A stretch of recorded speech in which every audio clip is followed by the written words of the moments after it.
Começou o julgamento do ex-presidente Jair Bolsonaro e de mais 7 réus pelo plano de tentativa de golpe de Estado. Durante quase 7 horas, o Brasil todo acompanhou a primeira sessão, que aconteceu não no conhecido plenário do STF, mas sim na sala de audiência da primeira turma do Supremo Tribunal Federal, a quem cabe julgar os réus. Quebrando a tradição de começar o julgamento com a leitura do relatório, Alexandre de Moraes, que é o relator do processo, fez uma declaração inicial cheia de recados indiretos, rebatendo críticas e se posicionando contra a pressão do governo dos Estados Unidos. Alexandre de Moraes também criticou a tentativa do Congresso Nacional de aprovar uma anistia aos acusados, sem citar a palavra anistia. Fazendo um trocadilho com a palavra pacificação, Moraes disse, abro aspas, a pacificação é desejável, mas não pode ser confundida com a covardia do apaziguamento.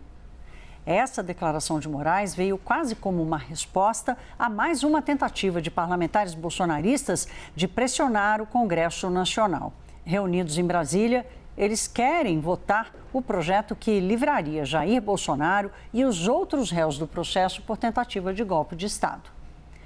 Depois de Alexandre de Moraes, foi a vez do Procurador-Geral da República falar. Paulo Gonet ofereceu as acusações da PGR, se posicionando contra a estratégia dos advogados de defesa de questionar a validade da delação de Mauro Cid e também contra o argumento de que o golpe não foi consumado. Em seguida, foram ouvidas as defesas de 4 réus. A outra metade da apresentação das defesas ficou para amanhã, quando vão falar os advogados de Jair Bolsonaro e do ex-ministro Walter Braga Neto, certamente os dois mais esperados deste julgamento. A gente começa essa edição do Prime Time indo a Brasília, claro, vamos conversar com o nosso repórter Pedro Teixeira. Pedro, boa noite. Nesse dia histórico, você acompanhou de perto essa primeira sessão, conta para a gente o que você viu, o que a gente espera para amanhã. Boa noite. Tudo bem, Thaís? Boa noite para você, para todo mundo que nos acompanha aqui na CNN. Foi um dia bastante longo aqui no Supremo Tribunal Federal, mais especificamente na primeira turma do STF, com este primeiro dia de audiência do julgamento do ex-presidente Jair Bolsonaro e mais 7 réus.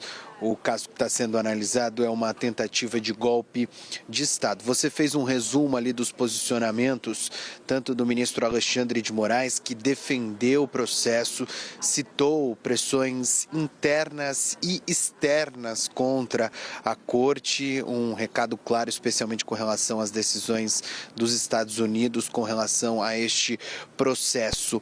Logo depois, Thaís, desta manifestação do relator, o ministro Alexandre de Moraes, quem se manifestou foi o Procurador-Geral da República, Paulo Gonet, defendendo também as investigações, citando, por exemplo, a delação premiada do tenente-coronel Mauro Cid, que embasou boa parte das investigações deste caso. Disse que as investigações colheram provas robustas com relação ao que foi apresentado, reiterou o pedido de condenação por parte da Procuradoria-Geral da República. Os crimes listados pela PGR incluem, por exemplo, a tentativa de golpe de Estado e a organização, uma suposta organização criminosa. Depois da sessão da manhã, com estas duas manifestações, foi a vez de ouvir os advogados de defesa de 4 réus.